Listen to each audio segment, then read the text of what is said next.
Last class में हम लोग पढ़े थे माइक्रोस्पोरेंजियम जो है वो 4 वाल से घिरा रहता है। वो वाल किसका था? एंथर का वाल था, है ना। कौन कौन सा वाल था? एपिडर्मिस, एंडोथीसियम, मिडिल लेयर और टेप्टम। तो बाहरी 3 लेयर जो है उसका क्या काम है? माइक्रोस्पोरेंजियम को प्रोटेक्शन देना, और जब एंथर विकसित हो जाएगा तो उस एंथर को फूटने में मदद करना, जिससे कि पोलन ग्रेन रिलीज होता है। ये इन तीनों का काम है ना। बाहरी तीनों वाल का, तीनों लेयर का काम। सबसे अंदरूनी लेयर था टेप्टम। टेपिटम इसको पढ़ना है। It is the inner most layer of anther वाल। डायग्राम में फिर से देख सकते हैं। ये सबसे बाहरी क्या हो गया? एपिडर्मिस, ये है एंडोथीसियम, ये है मिडिल लेयर और ये है टेप्टम, है ना। तो ये सबसे अंदरूनी लेयर है एंथर का, ठीक है, अंदरूनी वाल है। Composed of single layer of cell. ये सबको भी ये देखते हैं तो ये सब भी कोई 2 लेयर वाली सेल है ना, कोई सिंगल लेयर वाली सेल है, इस प्रकार से। तो टेप्टम जो है वो एक ही लेयर वाली कोशिकाओं का क्या है?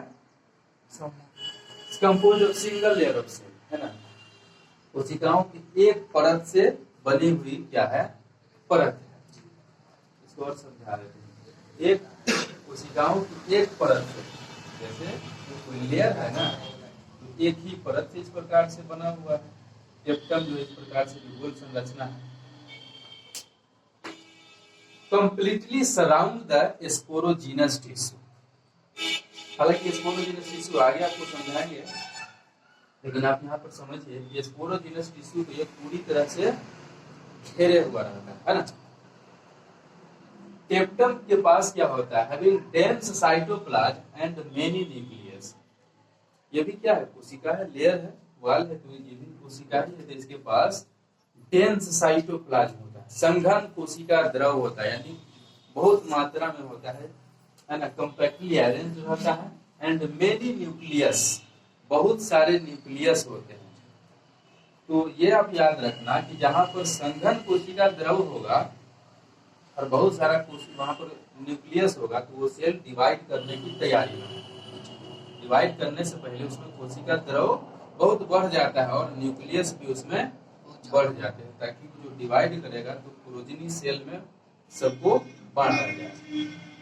ये आपको ऑब्जेक्टिव वगैरह में बन सकता है। Having dense cytoplasm and many nucleus, कि वो एंथर का कौन सा लेयर है जिसमें बहुत सारा न्यूक्लियस पाया जाता है। पॉलीन्यूक्लिएट कंडीशन या पॉलीन्यूक्लिएट वाल कौन वाला है? वो टेप्टम है ना। पॉलीन्यूक्लिएट, बहुत सारे इसमें न्यूक्लियस पाए जाते हैं। इसका सबसे मुख्य कार्य है टेप्टम nourishes the developing pollen grain. बोले कि माइक्रोस्पोरेंजियम चारों कॉर्नर पर पाया जाता है। चारों कॉर्नर पर माइक्रोस्पोरेंजियम पाया जाता है। वही माइक्रोस्पोरेंजियम बाद में किस चीज में डेवलप हो जाएगा? पोलन सैक में डेवलप होगा। उस पोलन सैक के अंदर क्या होता है? पोलन ग्रेन विकसित होगा बाद में, और उसी को घेर रहा है कौन? टेप्टम जो है।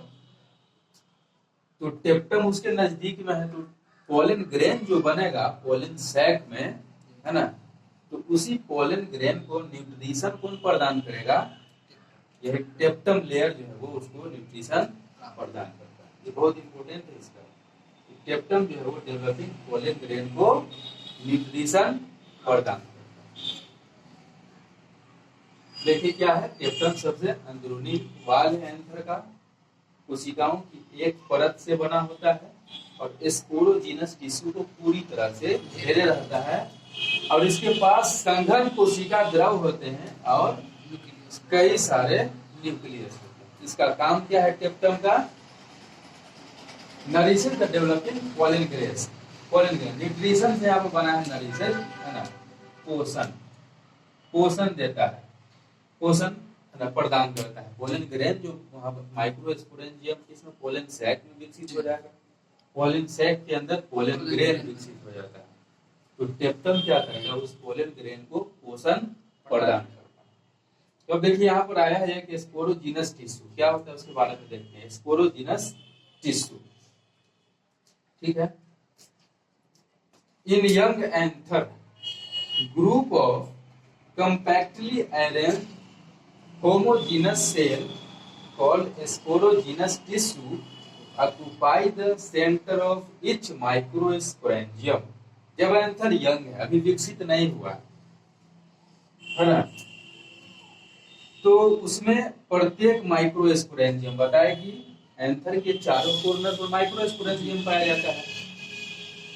तो जब एंथर विकसित नहीं है ना, मैच्योर नहीं है, तो उसका जो माइक्रोस्पोरेंजियम है, उसके माइक्रोस्पोरेंजियम के प्रत्येक माइक्रोस्पोरेंजियम के सेंटर पर एक खास प्रकार का ये homogeneous cell compactly arranged, compactly मतलब जटिल है ना, खूब सब क्या होगा, डेंस, उसका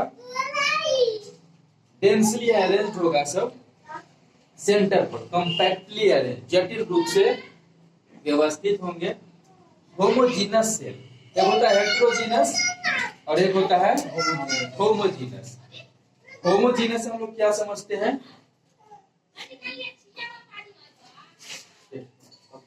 चलो चालू कर दो। होमोजीनस सेल क्या होता है, होमोजीनस हम लोग देखे हुए एक ही प्रकार का, होमोजीनस मिक्सचर पढ़े हो, हेट्रोजीनस मिक्सचर पढ़े हो। होमोजीनस मिक्सचर क्या है, शरबत जो होता है वो होमोजीनस मिक्सचर का एग्जाम्पल।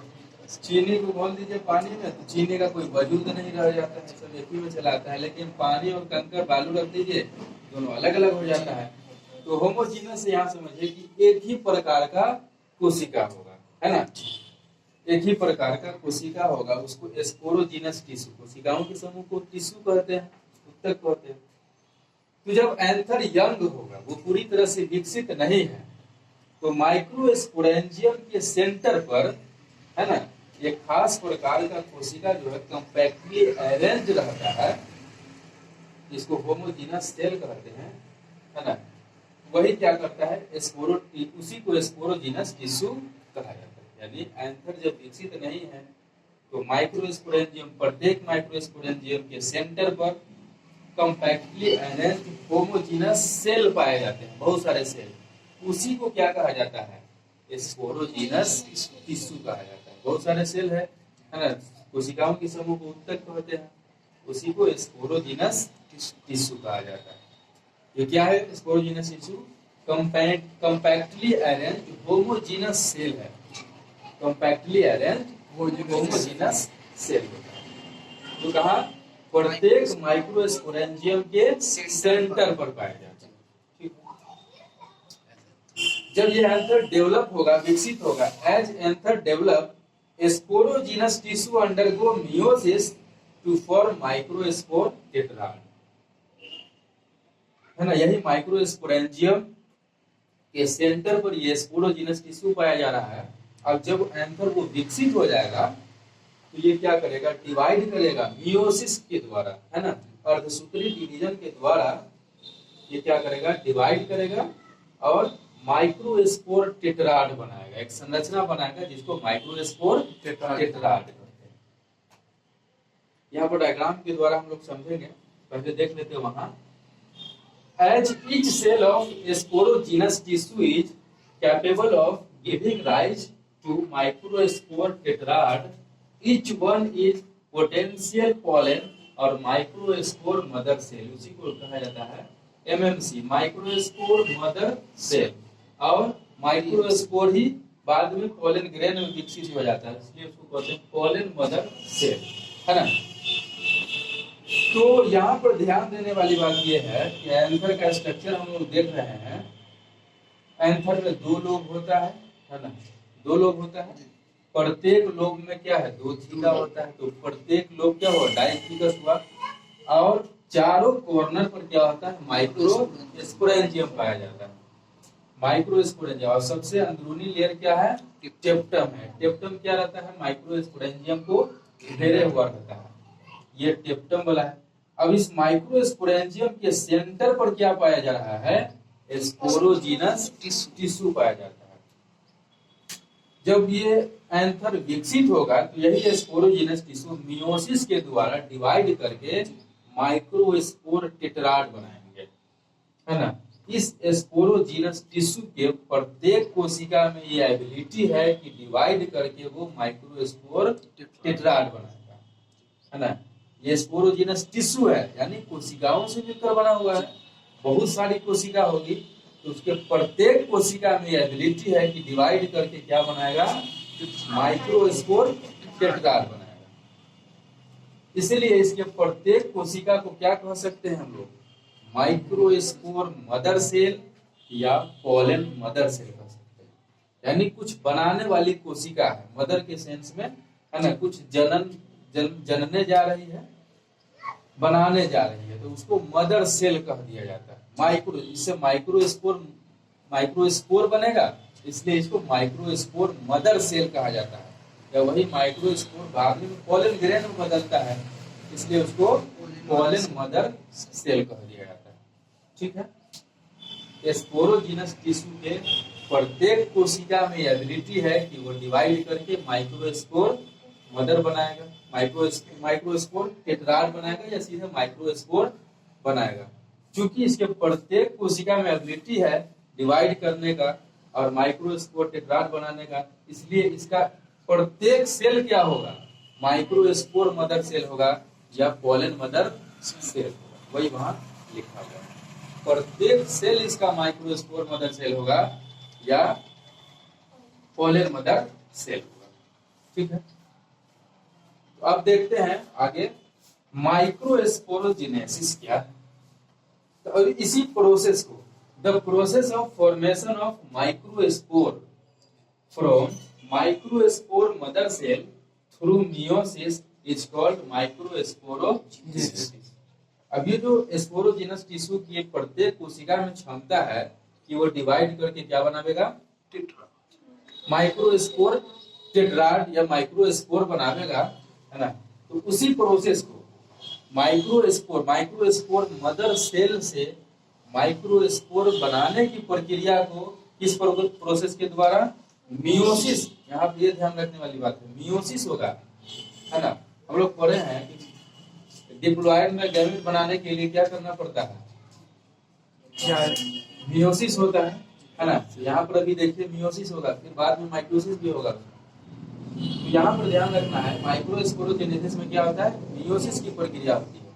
तो माइक्रोस्पोर मदर सेल या पोलन मदर सेल से मियोसिस की प्रक्रिया के द्वारा माइक्रोस्पोर बनाने की प्रक्रिया को माइक्रोस्पोरोजेनेसिस कहा जाता है।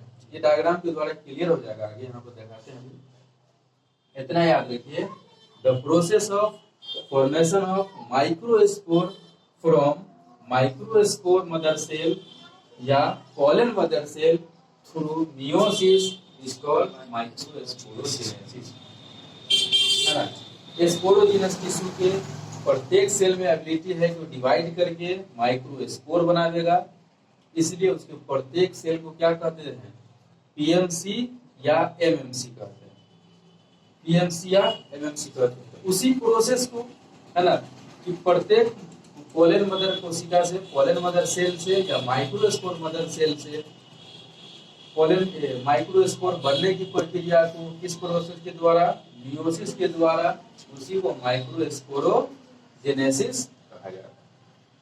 और क्लियर हो गया, देखिए इच पीएमसी, बहुत जितने कोशिका है अब सब क्या है, पीएमसी है या एमएमसी है। यहाँ पर एमएमसी, यहाँ पर फीमेल रिप्रोडक्टिव में आएंगे तो उसमें देखेंगे वहां पर मेगा स्पोरोजेनेसिस है, इसलिए एमएमसी पर कम ध्यान देना है, पीएमसी भी याद रखना है कि वहां पर दोनों सेम हो जाएगा तो डिफरेंशिएट नहीं कर सकते हैं।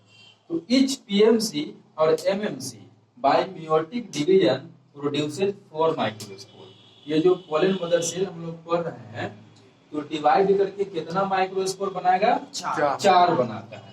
इच पीएमसी और MMC by meiotic division produces 4 microspore, 4 microspore बनाते हैं। The aggregate of 4 microspore is called microspore tetrad। यहाँ जो लोग बोल रहे थे माइक्रोस्पोर टेट्राड, है ना, ये 4 प्रत्येक पीएमसी में पोलन मदर सेल या माइक्रोस्पोर मदर सेल में एबिलिटी है कि डिवाइड करके 4 माइक्रोस्पोर बनाता है। उसके एग्रीगेट फॉर्म को, वो जो एक दूसरे से जुड़ा हुआ रहेगा, उसी को माइक्रोस्पोर टेट्राड कहा जाता है। उसी को माइक्रोस्पोर टेट्राड कहा जाता है। इनसाइड, अगला देखिए, inside each microsporangium several thousands of microspore और pollen grains are formed। क्योंकि क्या है, ये माइक्रोस्पोरेंजियम है, माइक्रोस्पोरेंजियम के ऊपर स्पोरोजिनस टिश्यू पाया जा रहा है उसके सेंटर पर, और वो क्या है, बहुत सारी कोशिकाओं से बना हुआ है। और बहुत सारी कोशिका है, तो उसमें एक कोशिका से हम लोग देखे क्या, ईच पीएमसी एक पोलन मदर सेल, एक कोशिका से देख रहे हैं कितना बन रहा है, 4 माइक्रोस्पोर बन रहा है। वहां पर तो स्पोरोजिनस टिश्यू है, बहुत सारी कोशिका है, तो बहुत सारा माइक्रोस्पोर बनेगा, है ना। तो इसलिए हम कह सकते हैं inside each microsporangium several thousands of microspore, कई हजार माइक्रोस्पोर बनेंगे, है ना। माइक्रोस्पोर और पोलन ग्रेन, ये बाद में पोलन ग्रेन में विकसित हो जाता है।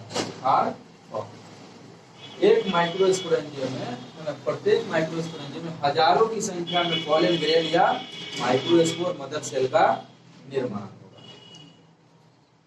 है ना। अगला लिखा हुआ है as anther mature and dehydrate, जैसे और एंथर मैच्योर होगा और डिहाइड्रेट होगा, उसका जल क्या होगा, उससे निष्कासन होगा। माइक्रोस्पोर टेट्राड, ये जो माइक्रोस्पोर टेट्राड बना था, dissociate from each other and develop into pollen grain. पहले जो बनता है माइक्रोस्पोर टेट्राड के रूप में बनता है, चारों एक दूसरे से जुड़े रहते हैं इस प्रकार से। जब वो डिहाइड्रेट होगा, मैच्योर होगा, है ना, उससे जल का निष्कासन होगा, तो चारों माइक्रोस्पोर जो है एक दूसरे से अलग होंगे, और फिर वो पोलन ग्रेन में विकसित हो जाता है। तो यहाँ डायग्राम देखिए, आपको डायग्राम के द्वारा दिखाया जा रहा है। ये आपको माइक्रोस्पोरेंजियम हो गया, है ना, अंदर वाला जो है। और माइक्रोस्पोरेंजियम को बताया क्या, ये कंप्लीटली सराउंड स्पोरोजिनस टिश्यू, कौन टेप्टम जो है वो पूरी तरह से इसको घेरा हुआ रहता है। तो टेप्टम यहाँ पर बना दिए, कहाँ है टेप्टम, टेप्टम के अंदर क्या है, देखना है, टेप्टम के अंदर माइक्रोस्पोरेंजियम है, और माइक्रोस्पोरेंजियम के सेंटर पर क्या पाया जा रहा है, स्पोरोजिनस टिश्यू। और ये क्या होता है, इसमें एबिलिटी है प्रत्येक कोशिका में डिवाइड करके क्या बनाएगा, 4 माइक्रोस्पोर बनाएगा। इसकी प्रत्येक कोशिका क्या है, पीएमसी या एमएमसी है। यहाँ पर एक को निकाल के देख सकते हैं ना, बहुत को कैसे देखेंगे, स्टडी नहीं कर सकते हैं, तो एक को यहाँ पर निकाल के देखा, उसको क्या बोले, एक कोशिका यहाँ पर पीएमसी पोलन मदर सेल, यानी इससे पोलन ग्रेन बनेगा, या माइक्रोस्पोर मदर सेल माइक्रोस्पोर बनेगा। एक को यहाँ पर निकाल के दिखा रहे हैं पीएमसी। अब यहाँ पर विकसित हुआ और सूत्री विभाजन, और इससे 4 माइक्रोस्पोर बनेंगे, एक दूसरे से जुड़े हुए हैं, तो माइक्रोस्पोर